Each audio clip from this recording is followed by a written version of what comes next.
नमस्कार दोस्तों, आज मैं आपको सावन मास में नित्य नियम से सुनी जाने वाली भोलेनाथ के 12 ज्योतिर्लिंगों की कहानी सुनाने जा रही हूँ। प्रेम से बोलिए भोलेनाथ की जय हो। देश भर में लाखों शिव मंदिर और शिव धाम हैं, लेकिन 12 ज्योतिर्लिंग का सबसे खास महत्व है। जो मनुष्य प्रतिदिन प्रातः इन ज्योतिर्लिंगों का नाम जपता है, उसके सातों जन्म तक के पाप नष्ट हो जाते हैं। जिस कामना की पूर्ति के लिए मनुष्य नित्य इन नामों का पाठ करता है, शीघ्र ही उसे फल की प्राप्ति हो जाती है।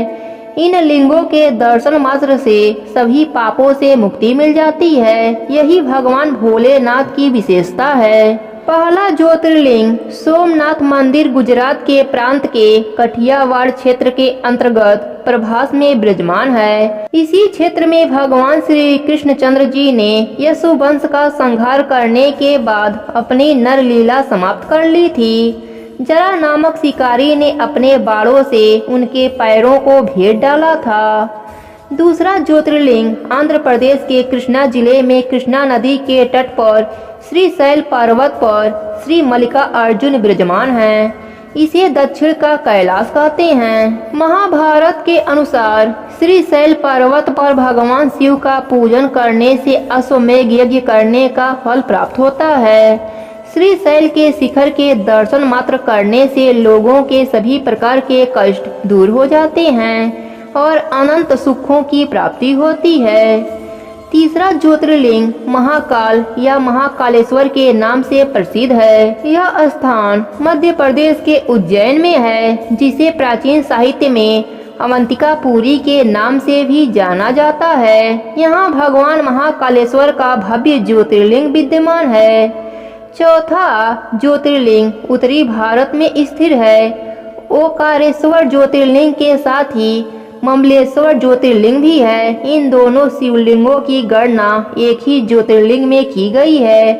ओकारेश्वर स्थान भी मालवा क्षेत्र में पड़ता है। पांचवा ज्योतिर्लिंग केदारनाथ के नाम से प्रसिद्ध है। यह ज्योतिर्लिंग हिमालय की चोटी पर विराजमान श्री केदारनाथ जी का है। श्री केदारनाथ जी को केदारेश्वर भी कहा जाता है, जो केदार नामक शिखर पर विराजमान है। इस शिखर के पूर्व दिशा में अलकनंदा नदी के किनारे भगवान श्री बद्री विशाल का मंदिर है। जो कोई व्यक्ति बिना केदारनाथ भगवान का दर्शन किए यदि बद्रीनाथ क्षेत्र की यात्रा करता है, तो उसकी यात्रा निष्फल अर्थात व्यर्थ हो जाती है। छठवां श्री शंकर ज्योतिर्लिंग डाकनी महाराष्ट्र में स्थित है, जो भीमा नदी के किनारे सहयात्री पर्वत पर है। भीमा नदी भी इसी पर्वत से निकलती है। भारतवर्ष में प्रकट हुए भगवान शंकर के 12 ज्योतिर्लिंग में श्री भीम शंकर ज्योतिर्लिंग का छठवां स्थान है। सप्तम ज्योतिर्लिंग काशी में विराजमान है। विश्वनाथ को सप्तम ज्योतिर्लिंग कहा जाता है। काशी तीनों लोकों में न्यारी नगरी है, जो भगवान शिव के त्रिशूल पर विराजती है।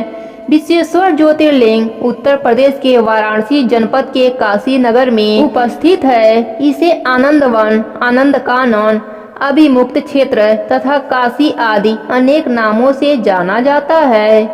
अष्टम ज्योतिर्लिंग को त्र्यंबकम के नाम से भी जाना जाता है। यह नासिक जिले में पंचवटी से लगभग 18 मील की दूरी पर है। यह मंदिर ब्रह्मगिरी के पास गोदावरी नदी के किनारे स्थित है। इसे त्र्यंबकम ज्योतिर्लिंग त्र्यंबकेश्वर मंदिर भी कहते हैं। यहाँ ब्रह्मगिरी नामक पर्वत से गोदावरी नदी निकलती है। जिस प्रकार उत्तर भारत में प्रवाहित होने वाली पवित्र नदी गंगा का विशेष आध्यात्मिक महत्व है, उसी प्रकार दक्षिण में प्रवाहित होने वाली इस पवित्र नदी गोदावरी का विशेष महत्व है। नवम ज्योतिर्लिंग बैद्यनाथ है। यह स्थान झारखंड प्रांत के संस्थान प्रांगण में है।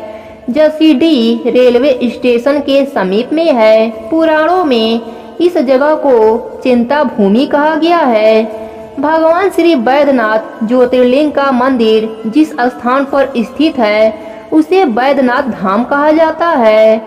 नागेश नामक ज्योतिर्लिंग जो गुजरात के बड़ौदा क्षेत्र में गोमती द्वारका के समीप है। इस स्थान को दारुका वन भी कहा जाता है। कुछ लोग दक्षिण हैदराबाद के औढ़ा ग्राम में स्थित शिवलिंग को नागेश्वर ज्योतिर्लिंग मानते हैं, तो कुछ लोग उत्तराखंड के अल्मोड़ा जिले में स्थित जागेश्वर शिवलिंग को ज्योतिर्लिंग कहते हैं।